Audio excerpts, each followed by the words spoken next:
Hello viewers, welcome to my channel. I'm Hasham. This is the third video on income tax assessment year 23-24. The first two videos I have explained you about the meaning of the term tax, then objectives of tax, then what are the different types of tax, what are the features of tax, direct tax, indirect tax, all these things I have explained in the first two videos.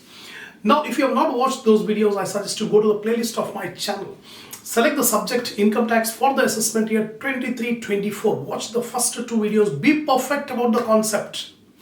In this video, I'm going to explain you a very important topic called Canons of Taxation, tax structure in India, and GST. These three topics I'm going to explain. In examination, very frequently they will ask you, what do you mean by Canons of Taxation? The canons of taxation are the directive principles which is followed by the government in making taxation policy and implementing tax on the people. So what are the principles that government will keep in mind while framing the taxation policy? That is called canons of taxation. So Adam Smith has given some 4 canons of taxation. That is Canon of Equality, Canon of Certainty, Canon of Economy, and Canon of Convenience. The first 4 canons. Canon of Equality, the tax should not be same on each person. The tax should depend on the ability to pay. In simple words, a rich person has to pay more tax and the poor person will be exempted from tax. Like that, there should be some equality. Then certainty. Certainty means the person paying the tax must know how much is the tax amount to be paid. What is the time at which the tax should be paid. Economy. Economy means the expenditure incurred in collecting the tax should be minimum. Then next one is Canon of Convenience. There should not be any hardship on the payment of tax by the taxpayer. It should be very much convenient on the part of the taxpayer. So apart from that, so many other canons are also there. So these are the principles that must be kept in mind by the government in making the taxation policy. So in detail, you can watch the complete video. Next, tax structure in India. In India, the taxes will be collected by the central government, by the state government, and the local authority. The central government and state government, again we have direct and indirect taxes. So direct taxes, here examples I have given, the examples of direct taxes imposed by central government, and some direct taxes imposed by the state government, and some taxes will be collected by the local government, like property tax. In the same way, indirect taxes may also be collected by the central government, by the state government. Then last one is GST, goods and services tax. This GST tax again are of 4 categories like CGST, SGST, IGST and UTGST. Central GST, goods and services tax, state goods and services tax, integrated goods and services tax, last one union territory goods and services tax. The detail I have explained in the other part of this video, so watch the video till the end. Don't skip in between. Remember, theory is very important from examination point of view. So after completing the theory, we'll start the problems, new fresh problems for the current assessment year 23-24.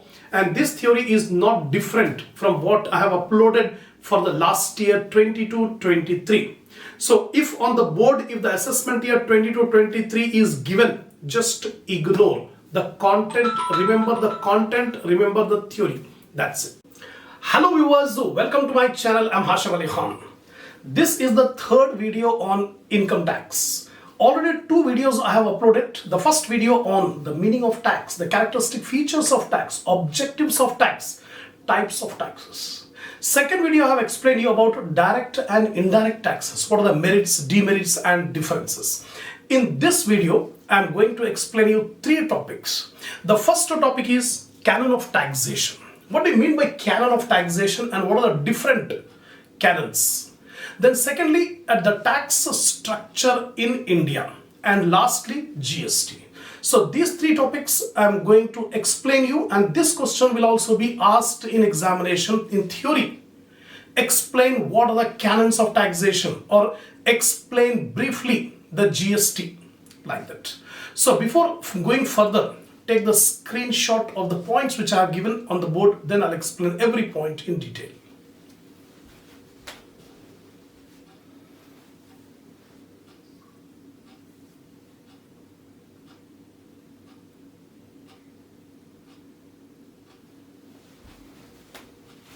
Now, first of all, canons of taxation. What do you mean by canon? The canon of taxation are the directive principles which are to be applied by the government while making the taxation policy and putting tax on the people. So while framing the taxation policy, some principles have to be followed by the government. Those principles are called canons of taxation. So here, first paragraph I have explained, with a change in economic, political and social scenario, the taxation policies have undergone a drastic change with regard to its objectives, coverage and administration. See here, last few years, we have seen so many changes, social changes, economic changes. In this dynamic situation, the taxation policies have to also to be changed regarding how much tax to be applied, how to administer the tax, what is the coverage of tax. So according to the changed conditions, the government has to change the policies also. Now, Adam Smith gave a set of basic principles of canon of taxation. First of all, Adam Smith has given a set of canons of taxation, that is principles, and these canons of taxation should be applied whenever taxation policy is implemented. Not only in India, but everywhere throughout the world, wherever taxation is applied, they will follow the canons given by Adam Smith. According to Adam Smith, the following principles are to be kept in mind while framing the ideal taxation policy. Everywhere throughout the world, whichever government wants to make a taxation policy, they have to follow the canons of taxation given by Adam Smith. The first canon says Canon of Equality. Canon of Equality means the taxes should be based on the income and wealth of the people. If the people are having more income, more tax, less income, less tax. There should be a direct relationship between the income, wealth and tax. Higher the income, higher the tax, lower the income, lower the tax. So this is called equality. According to the ability to pay, that much of tax should be implemented. Otherwise, what will happen? There will be injustice. There will be resistance from the people paying the tax. That's why the government has to follow principle of equality. The tax should be based on the income. Rich should pay more tax, poor people should pay less tax. Secondly, canon of certainty. Canon of certainty says that everything should be specific regarding the rate of tax, amount of tax, due date, payment of tax, payment date, etc. Everything should be clearly given by the law, by the policy. Otherwise, if there is any uncertainty regarding the amount of tax or payment date, lot of confusion will be there. The people will resist. There will be a lot of hardship on the people regarding this taxation. That's why Canon of Certainty says everything should be specific regarding the rate, amount and due date. Next is Canon of Economy. The taxes should be economical. That means minimum amount should be spent on collection of taxes. Suppose if taxes are collected 100 rupees and spent 150 rupees on its collection, then what is the use of collecting the tax? So minimum collection amount should be spent to collect the taxes. Right? That is called economical. The taxes should be economical. The government should get more revenue than the amount spent on collection. Next one is Canon of Convenience. The Canon of Convenience says the taxes should not be felt burden by the people. The taxes should be collected from the people when they have the money. For example, an agriculturist, at the time of farming, he is having the income. At that time only taxes will be implemented. Similarly, a salaried employee. Suppose the salaried employee is getting the salary on the first of every month. So at the time when they are having the money, that time only tax should be implemented. Otherwise, there will be a hardship on the people. The taxes should be convenient. The people can conveniently pay the taxes. So these four are the canon of taxation given by Adam Smith. Apart from that, the other authors have given a number of other canons. And these secondary canons must also be followed by the government while framing the taxation policy. What is the first one? Canon of productivity. Canon of productivity says the government should get sufficient revenue from taxes to meet the expenditure. The government will have so many expenditure. So income from taxes, the taxes should be sufficient for meeting all the expenditure. It should be productive. It should be productive. Next one, canon of simplicity. The taxation law should be made as simple as possible so that the people can be able to understand the provisions for taxation, the exemptions given, the allowances, deductions, all these things should be clear, should be made as simple as possible. It should not be complicated. Next one, elasticity. Canon of elasticity says the tax should be elastic, flexible. That means if during emergency the government requires huge fund, for example, natural calamities like earthquake, flood, etc. In those situations, government needs lot of money. So government should be capable of increasing the tax rate. The taxation system should not be rigid, it should be flexible. As per the requirement, easily we can be able to change the tax laws. Next one, diversity. Canon of diversity says taxes should not be implemented only on few items. There should be more items on which taxes should be applied so that sufficient funds can be received in the form of taxation. Next one, canon of expediency. That means there should be a system to expedite, to make it fast, the settlement of taxes. It should not be prolonged. Whenever there is any dispute between the tax authorities and the people, there should be a mechanism to solve the case as soon as possible. Next, canon of coordination. Nowadays, the government will have a federal system, just like in our country. We have the central government, we have the state government, we have the local authorities. So all these three will impose the tax. Central government will impose the tax, state government will impose the tax, local authority will impose the tax. There should be some coordination between these authorities. Otherwise, what will happen? There will be some friction between the authorities and there should be some chaos, confusion regarding the implementation of tax. So the requirement is there should be coordination between central government, state government and local authorities regarding taxation. So these are the secondary or additional canons of taxation.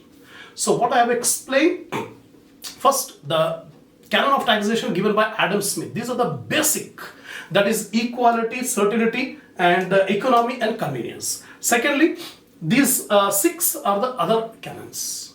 If these canons of taxation are followed, then definitely the government will get more revenue and the people will also not resist regarding the taxation. Now, secondly, tax structure in India. Taxes imposed by central government. See here, in India we have three-tier system of taxation where first of all taxes will be imposed by central government. Secondly, taxes will be imposed by state government. And some taxes will be imposed by municipal authorities or local authorities. So here the system of taxation, structure of taxation is like this. What are the taxes imposed by central government? So direct taxes, indirect taxes. The central government will impose income tax, wealth tax, etc. These are the direct taxes imposed by central government. Indirect taxes imposed by central government are customs duty, a central excise duty, service tax, central sales tax, goods and service tax. These are the example of indirect taxes imposed by the central government. Now state government, taxes imposed by state government. Again we have direct and indirect taxes. The direct taxes imposed by the state government are profession tax, agricultural income tax. These are the examples of direct tax imposed by state government. Indirect taxes imposed by state government are entertainment tax, VAT, value added tax, state excise duty, goods and service tax. These are the state indirect tax. Lastly, the local authorities. the municipal authorities, the taxes imposed by local authorities are property tax, water tax, sewerage tax, or municipal tax. These are few examples of taxes which are imposed by local authorities. So I have explained you about canons of taxation and the tax structure in India. The last topic in this video is regarding the GST, goods and service tax. Actually, it is a new system of tax implemented in India from 2017. Before 2017, GST was not there, but multiple taxes system was there. A number of different types of taxes were there. The government has combined all different types of taxes and made a single tax. That single tax is called GST, Goods and Services Tax.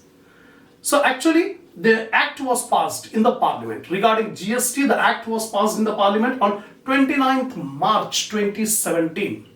But it got implemented on 1st July 2017. The new GST law has replaced many indirect taxes previously enforced. Just now I told you, the purpose of GST is to unify. Make it only one tax instead of multiple taxes which were enforced before 2017. Now, the new GST law make it easy, convenient, and also remove the cascading effect of taxes on the taxpayer.